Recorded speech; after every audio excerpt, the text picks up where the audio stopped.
A racist police officer gets into a confrontation with a black man outside a luxury store, leading to the officer punching the black man and arresting him. Afterwards, he realizes that he has just arrested and assaulted the mayor. Michael Trent stood under the soft glow of a street lamp, adjusting his suit jacket as he waited outside the boutique. The store had been closed for hours, its darkened windows reflecting the empty street. He glanced at his phone, growing impatient as the minutes ticked by. Joshua, his assistant, was running late again. He leaned against the window, checking the street for any sign of Joshua's car, when the heavy sound of approaching footsteps drew his attention. "Hey!" a voice barked sharply. Michael looked up, seeing a white police officer walking towards him, his hand resting firmly on his belt. The officer's gaze was sharp, filled with suspicion as he sized up Michael from head to toe. Michael recognized the posture, the look. He'd dealt with it before. "What are you doing here?" the officer demanded, his tone more accusatory than curious. Michael straightened, instinctively slipping his phone back into his pocket. "I'm just waiting for someone,"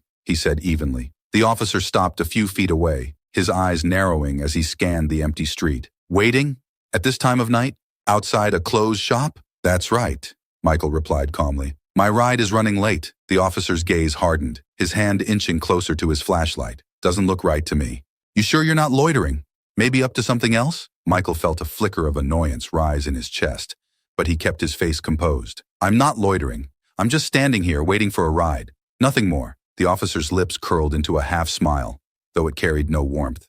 "Standing around in a suit, huh? What's the occasion? Trying to make yourself look important?" Michael met his gaze, irritation sparking, but he kept his voice steady. "I'm just waiting, officer. There's nothing else going on here." The officer took a step closer, his presence growing more imposing. "Doesn't seem like that to me. You don't exactly blend in around here standing by yourself this late at night. You sure you're not trying to break into something?" Michael felt his pulse quicken. He had been in situations like this before, where explanations didn't matter, and assumptions spoke louder than reason. "There's no need for accusations. I'm not breaking into anything. I told you, I'm waiting for a ride." The officer didn't move, his eyes locked on Michael, daring him to say something more. "You got any ID on you?" Michael's jaw tightened. He wasn't about to give in so easily. "I don't need to show you my ID. I'm not doing anything wrong." The officer's expression darkened, his hand hovering near his belt. "You don't get to decide that. When I ask for ID, you show it. Or is there something you're hiding?" Michael took a deep breath, the frustration now hard to keep in check.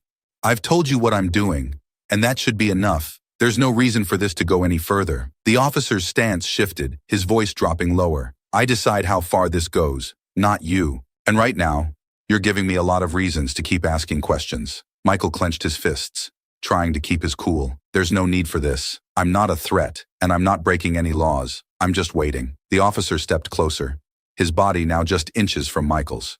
"Funny how you keep saying that, but I'm not convinced. In fact, I'm starting to think you don't belong here at all." Michael's patience was wearing thin. "I have every right to be here." The officer smirked, the tension between them thick in the air. "We'll see about that. I'm not going anywhere, and neither are you, until I'm satisfied." The two men stood there, locked in a silent battle. Michael could feel the weight of the situation pressing down on him, the officer's suspicion, the unspoken threats hanging in the air. He glanced up the street again, hoping to see Joshua's car, but the road remained empty. Seconds stretched into minutes as the officer continued to hover, watching, waiting for Michael to make a move.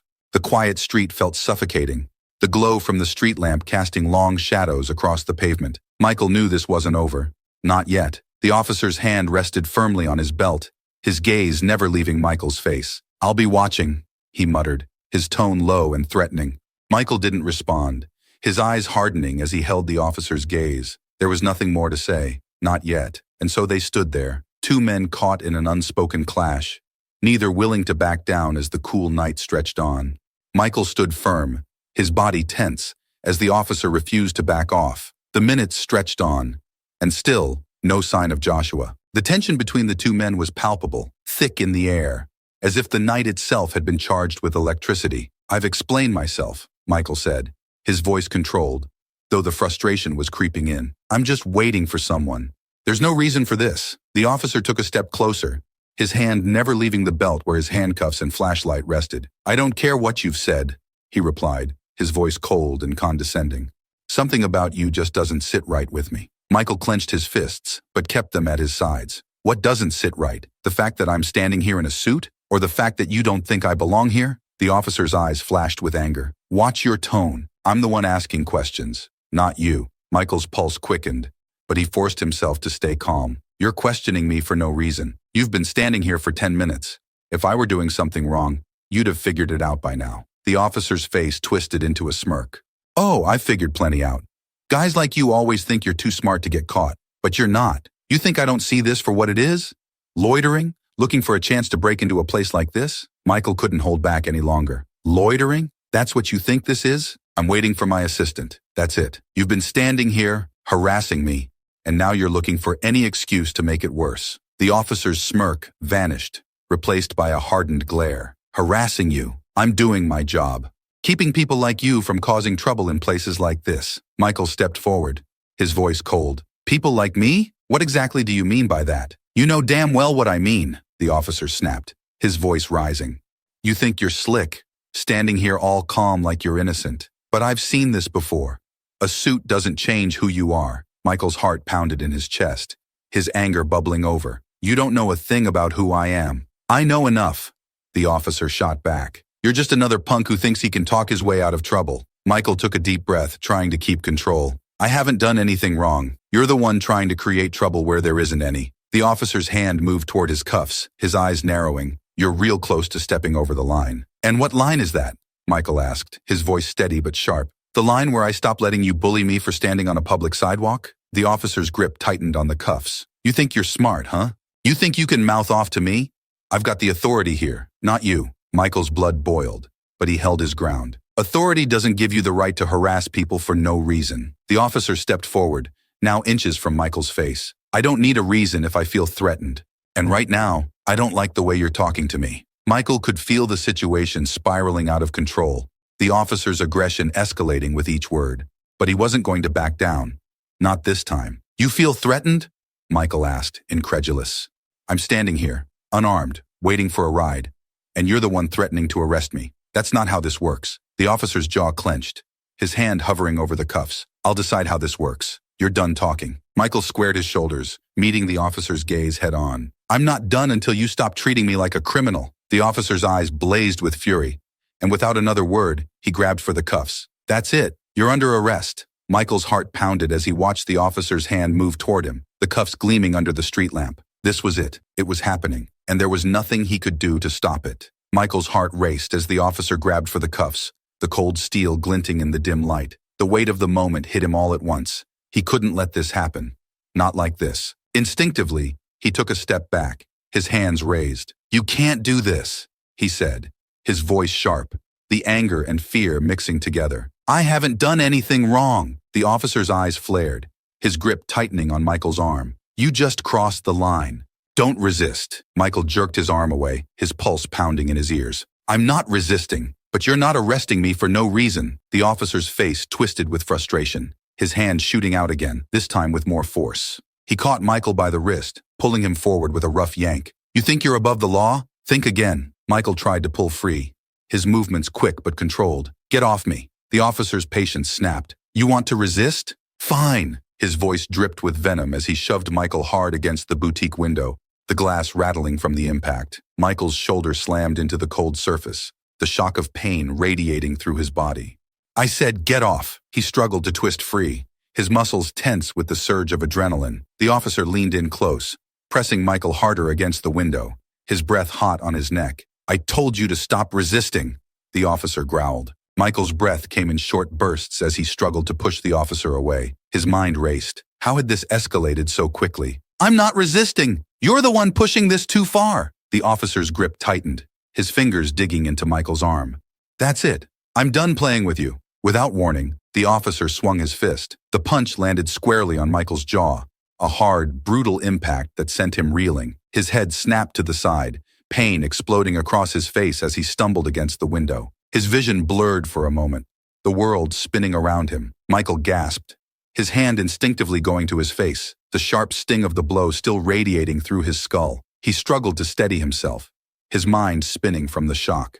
You just had to push it, the officer muttered, his voice cold and unforgiving. He grabbed Michael again, this time slamming him face first into the glass with more force. Now you're gonna learn your lesson. Michael groaned as his chest pressed hard against the window, the rough texture of the officer's hand squeezing his arms behind him. You can't do this.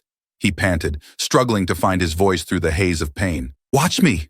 the officer snarled, as he wrenched Michael's arms behind his back. The cuffs clicked shut around his wrists, the metal biting into his skin. Michael's body slumped slightly, his cheek pressed against the cold glass, his mind swimming between pain and disbelief. He tried to turn his head, but the officer's weight kept him pinned, his breath shallow and labored. "On the ground," the officer ordered, pulling him back from the window and shoving him toward the pavement. Michael stumbled, barely managing to catch himself before his knees hit the ground. He was panting now, his face throbbing where the officer's fist had struck him. His thoughts spun wildly, the adrenaline still coursing through his veins. How had it come to this? He'd done nothing wrong, and now he was cuffed on the ground, assaulted by the very people meant to protect him.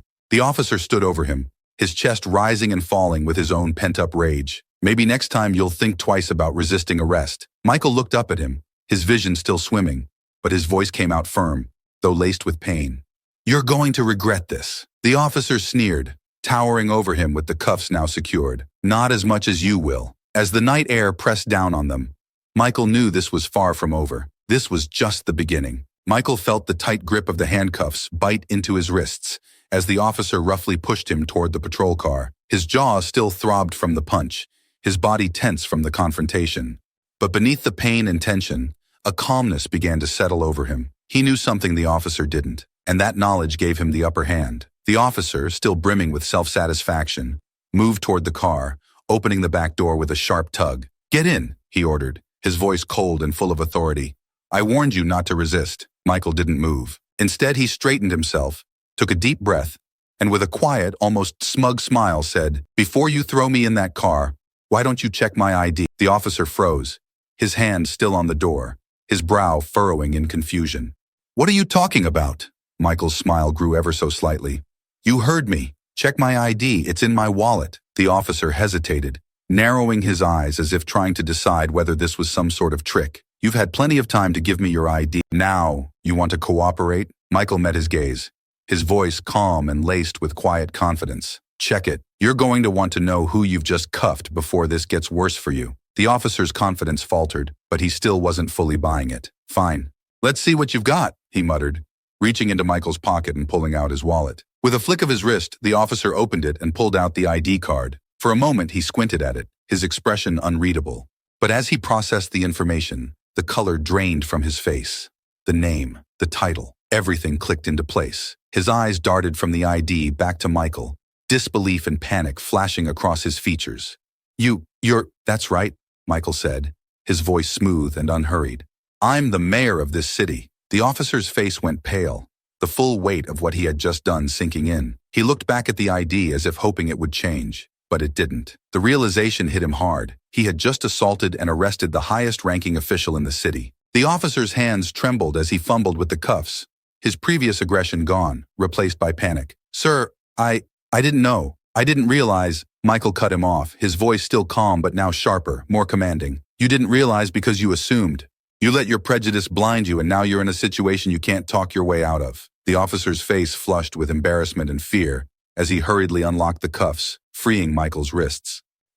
I'm sorry, sir. I didn't mean." "Didn't mean?" Michael's voice rose slightly as he rubbed his sore wrists, his eyes blazing with restrained fury. "You didn't mean to punch me? You didn't mean to throw me up against that window and treat me like a criminal?" The officer stumbled over his words, trying to find some way to salvage the situation. "Sir, I thought you were—" "You thought," Michael snapped, cutting him off again. "That's the problem. You didn't think. You saw me standing here, and because I didn't fit into your idea of who should be in this neighborhood, you decided I was a threat. That's what you did." The officer stammered, backing up slightly as Michael stepped forward, his voice firm and unforgiving. "Do you have any idea what kind of situation you've put yourself in? Do you understand the consequences of your actions tonight?" The officer's eyes were wide with fear now. "Sir, I'm sorry. I didn't mean for it to go this far." You didn't mean for it to go this far?" Michael's voice was cold, his words slicing through the officer's weak defense. "This is exactly what happens when you let your bias dictate your actions. You're supposed to serve and protect, not assault and profile." The officer swallowed hard, his face pale, his hands still shaking. I made a mistake." "A mistake?" Michael's voice was low, controlled, but deadly serious. "You think that's going to fix this?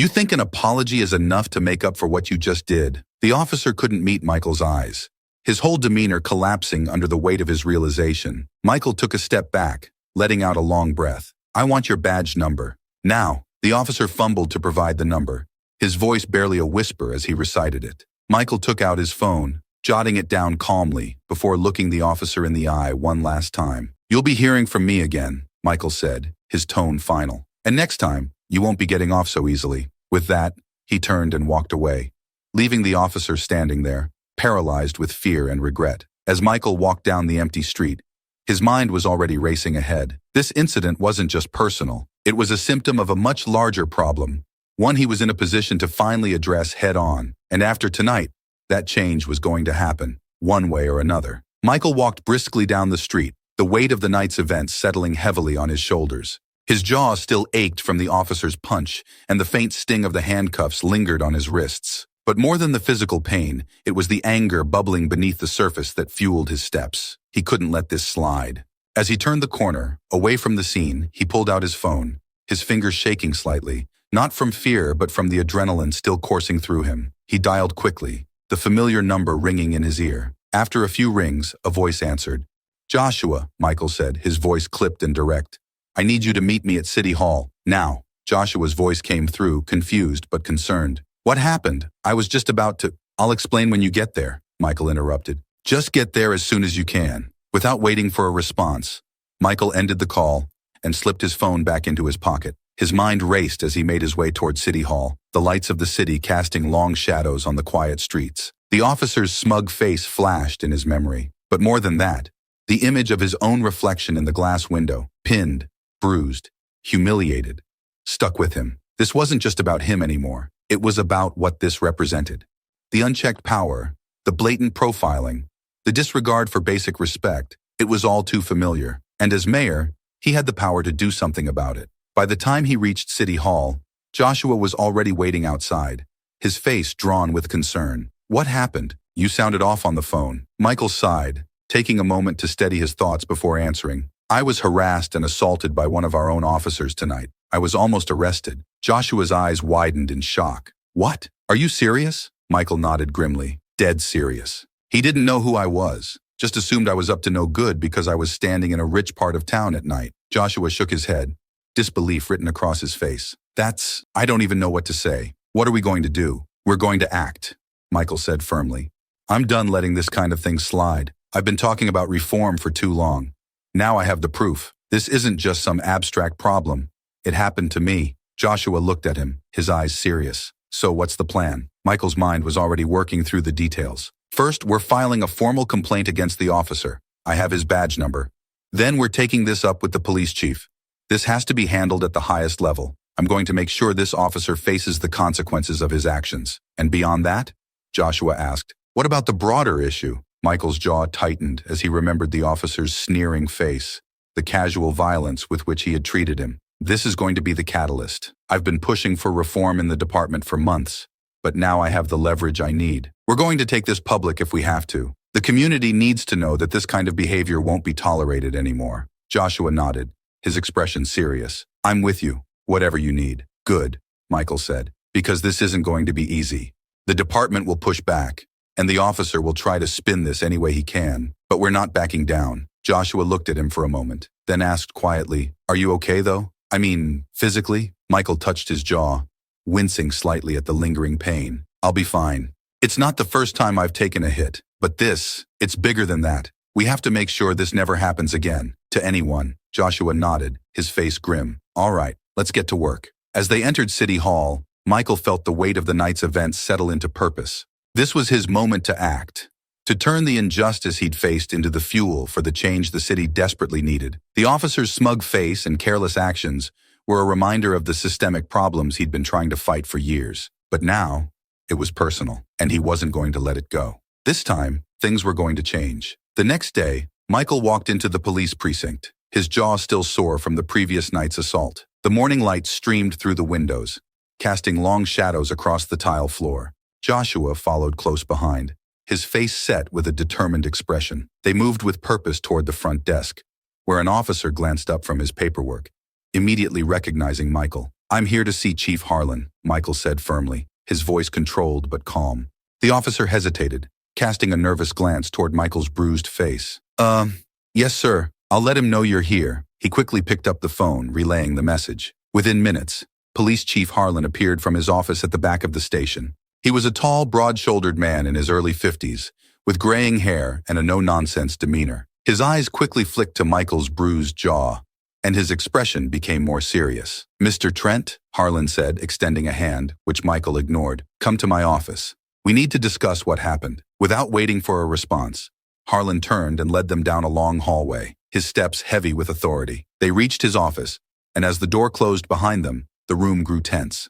Harlan gestured toward the chairs in front of his desk, but Michael remained standing. "I understand there was an incident last night," Chief Harlan said, his voice neutral, though there was a hint of defensiveness. "Incident?" Michael repeated, his voice sharp. "I was harassed and assaulted by one of your officers. I was nearly arrested for standing on a sidewalk, and you're calling it an incident?" Before Harlan could respond, the door opened, and Officer Greg Mason walked in, his face pale and tight. He glanced nervously at Michael but quickly looked away. "Officer Mason," Harlan said, motioning to a chair. "We need to clear this up." Mason sat down, his body stiff. His bravado from the previous night was gone, replaced by nervousness as the weight of his actions began to sink in. He glanced at Harlan, then back at Michael, unable to maintain eye contact. Michael took a step forward, his eyes locked on Mason.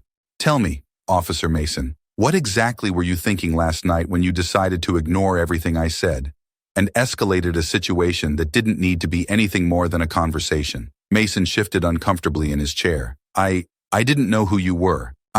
You thought, Michael interrupted, his voice icy. "You thought you had the right to treat me like a criminal because I didn't fit your idea of who should be standing in that neighborhood at night. You didn't care about the truth." Chief Harlan's expression hardened as he turned to Mason. "Officer Mason, you're aware that this behavior is unacceptable. Why didn't you de-escalate the situation?" Mason's eyes flicked between Harlan and Michael. "I made a mistake," he muttered, his voice barely above a whisper. I didn't know." "You didn't know?" Michael's voice rose. "You didn't know because you didn't care to find out.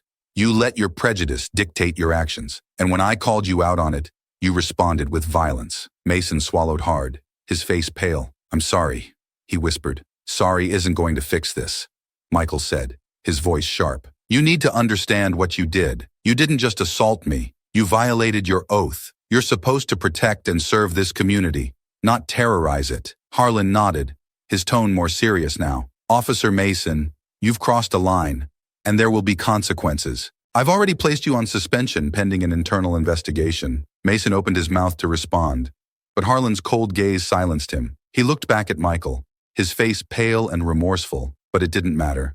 The damage had already been done. Michael turned to Harlan, his voice calm but firm. "This isn't just about one officer's behavior. This is about a culture in your department that allows officers like Mason to think they can get away with this. He didn't see me as a person. He saw me as a threat.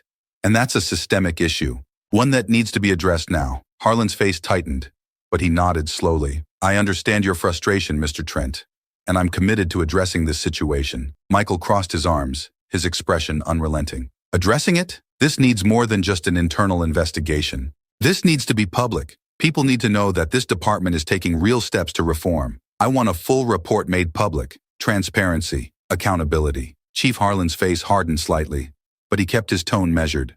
"We'll make sure the investigation is thorough, and appropriate action will be taken." Michael took a step closer to Harlan's desk, his voice lowering but filled with purpose. "This is bigger than one incident, Chief. This is about the future of this department. If real reforms don't happen, I'll make sure the public knows what's going on. This city deserves better." Harlan held Michael's gaze for a long moment before finally nodding. "Understood." Michael turned to Mason one last time, his voice quieter but no less forceful. "You thought you could get away with this because you assumed you had all the power. But now, you know you don't. And there will be consequences for your actions." Mason didn't respond.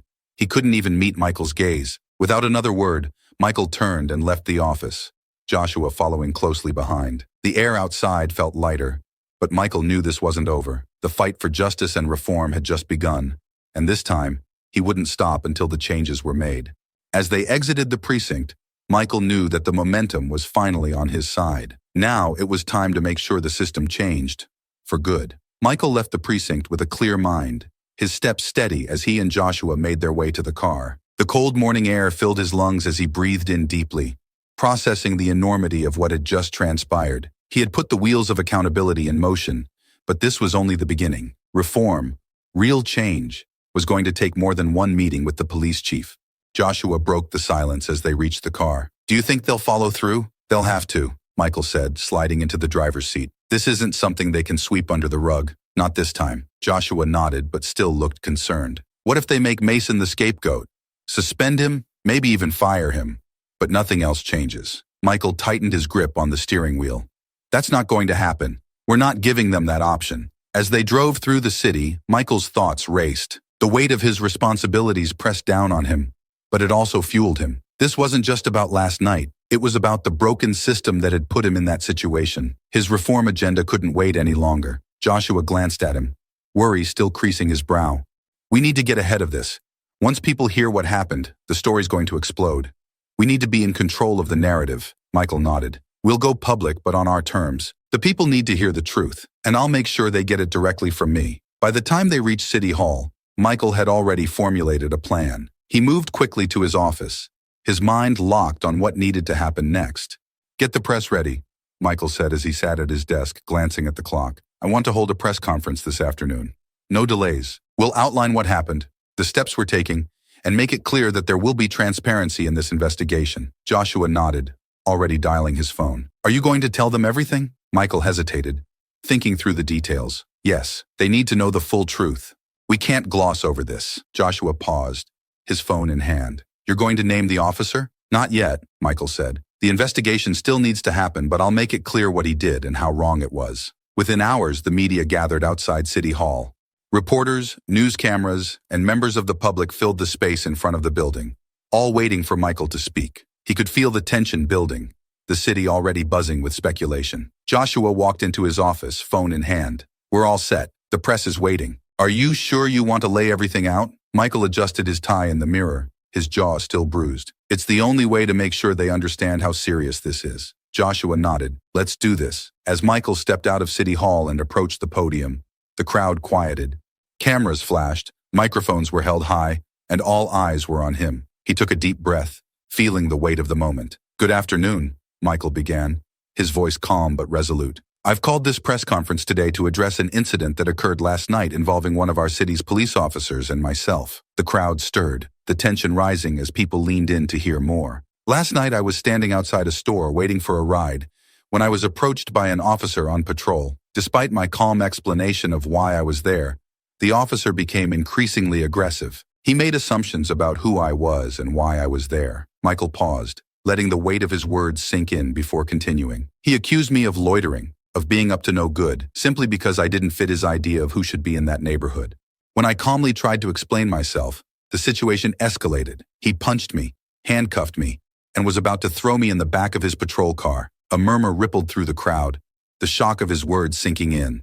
"At no point did I resist," Michael continued, his voice rising with conviction. "I was calm, clear, and respectful, but that didn't matter. What mattered to him was what he saw when he looked at me. Not the words coming out of my mouth, not my explanations. He saw a threat, and he acted on that assumption." Michael glanced at Joshua, who gave him a nod of encouragement. He turned back to the crowd, his voice steady but impassioned. "It wasn't until I told him to check my ID that he realized who I was. At that moment, everything changed. The panic set in. He uncuffed me, stammering apologies, realizing the mistake he had made. But the mistake wasn't just about me. This is about the systemic issues in our police department." He leaned forward slightly, gripping the sides of the podium. "This isn't just about one officer. It's about a culture that allows these assumptions to be made. It's about a system that allows people to be treated as suspects, based on their appearance, rather than their actions. This is what we've been fighting to change." The crowd was silent, hanging on his every word. "There will be a full investigation into the actions of this officer," Michael continued, "and I will personally ensure that the investigation is transparent. The people of this city deserve to know what happens in their police department, and I won't let this be another story that fades into the background." Michael paused again, locking eyes with the cameras. "But this is bigger than one incident. This is about making real lasting changes in our police department. I've been fighting for police reform for years, and last night I experienced firsthand why that fight is necessary. No one, No one should be treated the way I was treated last night. Reporters began shouting questions, their voices rising in the crowd. Michael held up his hand, silencing them. There will be more to say as the investigation moves forward, but let me make one thing clear. This is not the end. This is the beginning of real change. I will not stop until every person in this city, no matter who they are, no matter where they're from, can trust that they will be treated fairly and with respect by the very people sworn to protect them. With that, Michael stepped away from the podium. Joshua met him at the bottom of the steps, his expression serious. That was intense, Joshua said quietly. But you did what needed to be done. Michael nodded. It's time for this city to wake up. We've talked about reform long enough.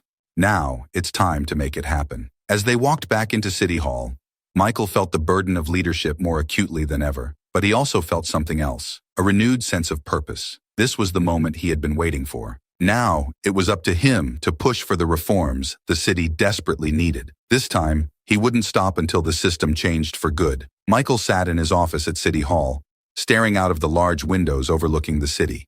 The press conference had shaken the city's leadership, and the phone had been ringing nonstop since he stepped off that podium. Calls from council members, local organizations, and even from his constituents flooded in, everyone wanting to know more, to express their outrage or support, or to demand faster action. The city was waking up, but the challenge ahead was daunting. Joshua entered the office, his phone in hand. You've been getting a lot of attention.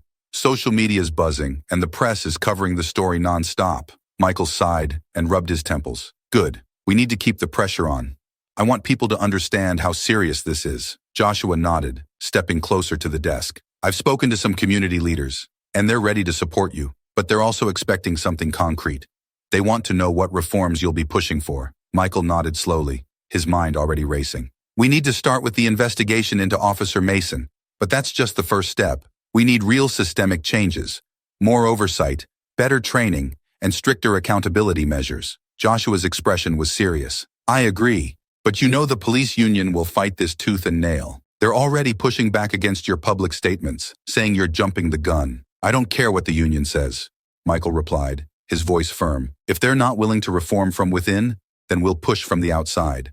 This isn't going away. Before Joshua could respond, there was a knock on the door, and Michael's assistant stepped in. Mr. Trent, the police chief is here to see you. Michael exchanged a quick glance with Joshua before nodding. Send him in. Chief Harlan entered, his usual confident stride now more measured. He offered a tight-lipped nod to both men before sitting down across from Michael's desk. There was a brief, uncomfortable silence as Harlan's gaze met Michael's. Mr. Trent, Harlan began, his tone polite but with an edge of defensiveness. I've seen the coverage of the press conference. I understand why you felt the need to go public, but we need to discuss how we move forward from here. Michael leaned forward, his hands clasped in front of him. What's there to discuss? The officer's actions were inexcusable. The investigation needs to move quickly, and there must be consequences. Harlan shifted in his seat. I agree that Officer Mason's actions warrant a thorough investigation, and we've already suspended him pending the outcome. But you understand that these things take time. We can't rush to judgment. Michael's expression hardened. I'm not asking for a rushed judgment, Chief. I'm asking for accountability. The public needs to know that this is being handled transparently, and that means no delays, no excuses. Harlan frowned slightly. I've served this department for over 30 years. I know the community's trust is fragile right now, but we also have to ensure we follow the proper procedures. Michael took a deep breath, his voice calm but insistent. Chief, this isn't just about procedures. This is about rebuilding trust that's already been broken. Officer Mason's actions are part of a larger problem, and you know it. I've had complaints come across my desk for years, claims of racial profiling, unnecessary force, and most of them go unaddressed. Harlan's jaw clenched. I'm aware of the issues, but sweeping changes can't happen overnight. I'm not asking for overnight changes, Michael said, his voice rising slightly. But we can't sit on our hands while this department loses the faith of the very people it's supposed to protect. The time for small, incremental fixes is over. We need comprehensive reform, and we need it now. Harlan met Michael's gaze, his expression unreadable. After a long moment, he nodded slowly. What exactly are you proposing? Michael sat back, his mind quickly organizing his thoughts.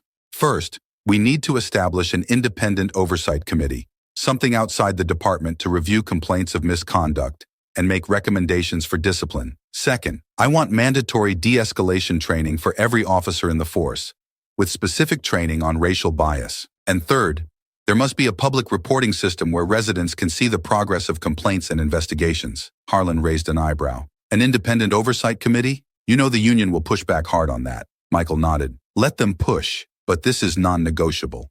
People need to see that there's accountability, that the department isn't protecting its own at the expense of the community. We can't let internal investigations continue to be handled quietly behind closed doors. Harlan sighed, rubbing the back of his neck. You're asking for a lot. I'm asking for what's necessary, Michael replied firmly. This isn't just about making changes to fix what happened to me.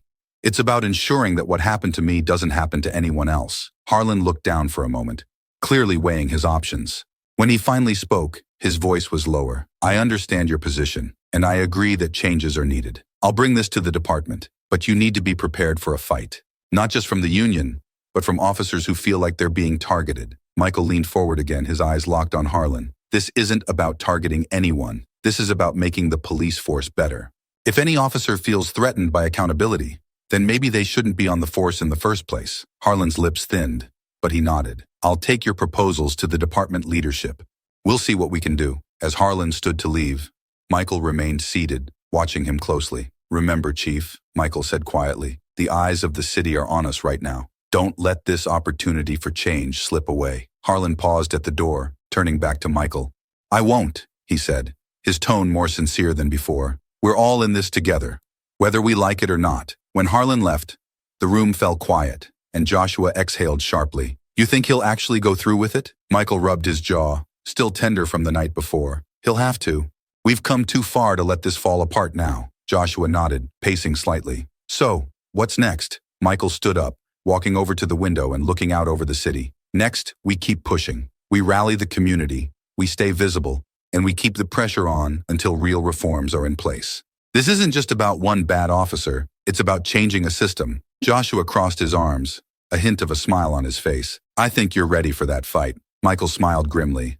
I've been ready for a long time. As the sun began to set over the city, Michael knew the fight was just beginning. But for the first time in a long time, he felt like victory, real, lasting change, was finally within reach. The following day, Michael wasted no time moving his agenda forward. The press conference had sparked a wave of conversations throughout the city, on the streets, in offices, and on every news outlet. The pressure on the police department was intensifying, and Michael knew it wouldn't be long before the resistance from the union and department leadership reached full force. He stood in the mayor's office, staring down at a stack of paperwork that outlined his proposals for reform.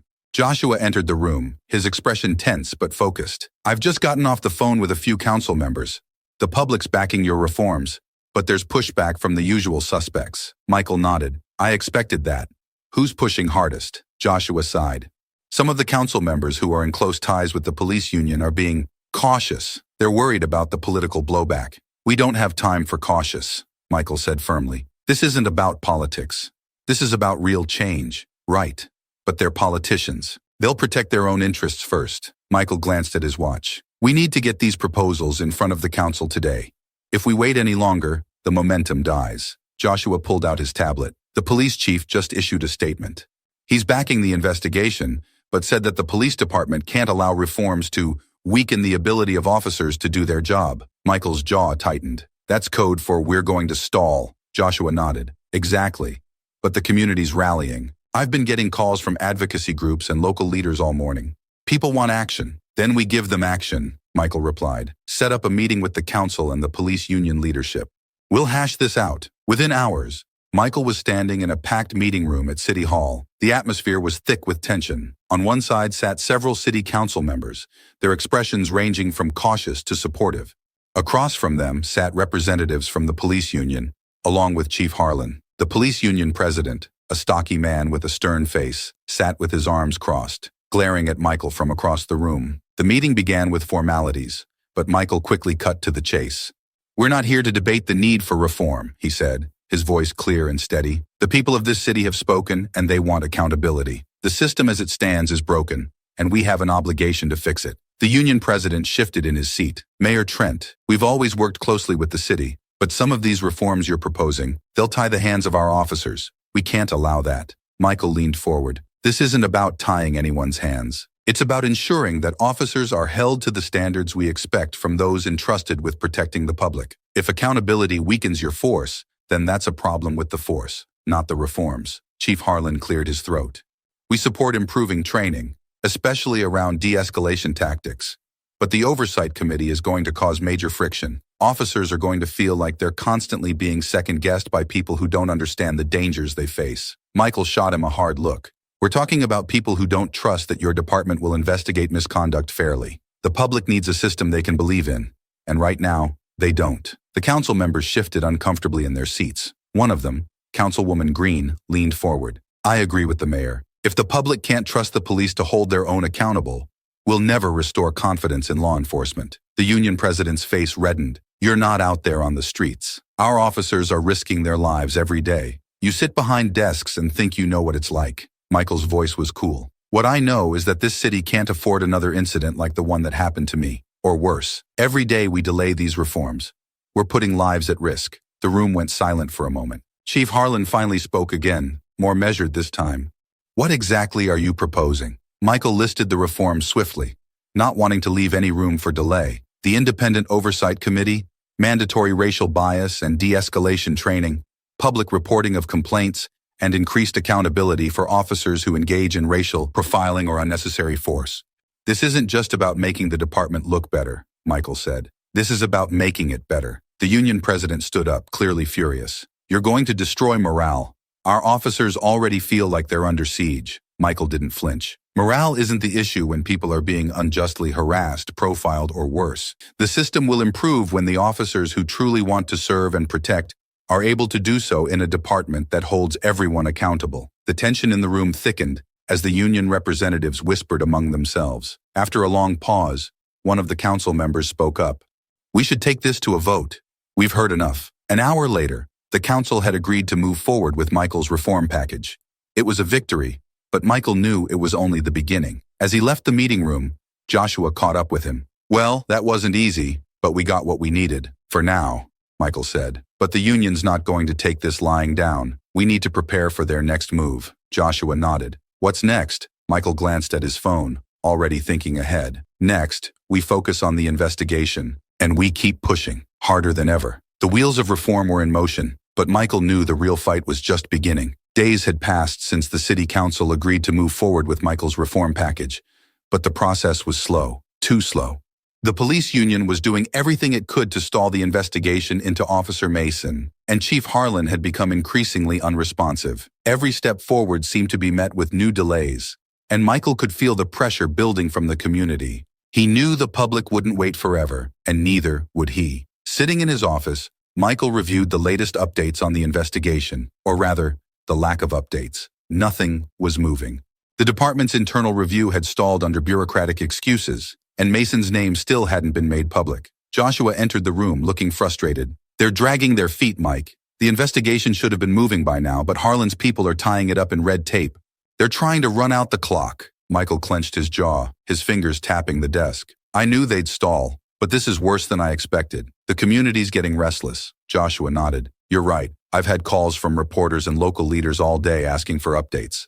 People are asking why the officer's name hasn't been released. Michael leaned back in his chair, weighing the options. He had wanted to let the official investigation take its course, but it was clear now that the department was doing everything it could to slow things down. If he waited any longer, the public's trust, already fragile, would evaporate entirely. I'm not waiting anymore, Michael said, his voice firm. If they won't move, we will. It's time to release the officer's name. Joshua's eyes widened slightly. You're sure about that? You know what kind of blowback you'll get. Michael stood up, pacing the room. The people deserve to know who was responsible for what happened to me. The department's trying to protect him, and that's exactly why we're stuck in this mess. They think they can hide behind procedure, but not anymore. Joshua nodded, already pulling out his phone. I'll set up a press release. The media will be all over this. Good, Michael said. Let them be. I'm not going to let Harlan or the union keep stalling while this city waits for justice. Within an hour, Michael was standing at a podium outside City Hall. The press gathered once again. Reporters crowded in close, microphones thrust toward him, the air buzzing with anticipation. Michael looked out at the crowd, his face set with determination. Good afternoon. As many of you know, we have been working on reforms to address the issues within our police department. But despite the commitments made by the department and the city council, the investigation into the actions of Officer Greg Mason has been repeatedly stalled. Enough is enough. The crowd quieted, the tension palpable. I've waited patiently for the police department to move forward with this investigation, Michael continued. But the delays have gone on long enough. Today, I'm releasing the name of the officer involved in the incident that occurred last week. His name is Greg Mason, and he is the officer who wrongfully detained and assaulted me. A murmur rippled through the crowd as reporters began scribbling notes and snapping photos. This isn't just about me, Michael said, his voice rising with conviction. This is about accountability. The people of this city deserve transparency, and they deserve to know who is responsible when misconduct occurs. Officer Mason's actions were unacceptable, and the public has a right to know his name. We will not allow the department to shield him or delay justice. The questions from the reporters came fast and furious, but Michael wasn't done yet. I want to make something else clear, he said, his eyes locked on the cameras. This is not just about one officer. This is about a system that has allowed officers like Mason to act without consequences for far too long. We are pushing for real reform, and I will not stop until this city sees the changes it deserves. As Michael stepped away from the podium, the buzz from the press intensified.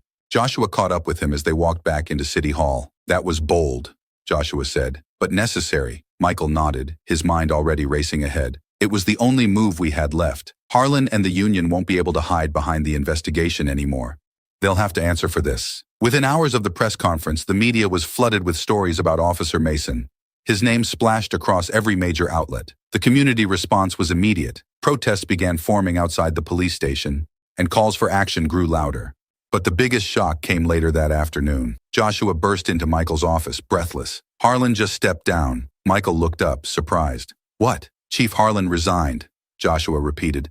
The pressure must have been too much. He just made a statement saying he's stepping down effective immediately. He didn't want to be at the center of this anymore. Michael leaned back in his chair, processing the news. He had expected resistance, not retreat. But this was a victory, even if it came sooner than anticipated. The department's in chaos right now, Joshua continued. The union's scrambling and the community's demanding answers. Michael nodded slowly. Good. Now we move forward even faster. No more stalling. The resignation of the police chief was a turning point, and Michael knew it. With Harlan gone, the department was vulnerable, and the momentum for reform was finally in his favor. The road ahead was still long, but for the first time, it felt like real change was within reach. With Chief Harlan's resignation still rippling through the city, Michael wasted no time pushing forward. The police department was under scrutiny, like never before, and now, more than ever, the city needed decisive action. The next major step would be the Internal Review Board's decision on Officer Greg Mason. But this time, Michael wasn't content to sit on the sidelines. As Michael stood in his office reviewing the latest reports, Joshua entered with an update. The review board's meeting is set for next week, he said, handing Michael a folder. They're going to decide on Mason's future with the department. Michael barely glanced at the folder. I want in on that meeting. Joshua blinked, taken aback. You want to sit on the review board? They're not going to like that. The board's supposed to be internal.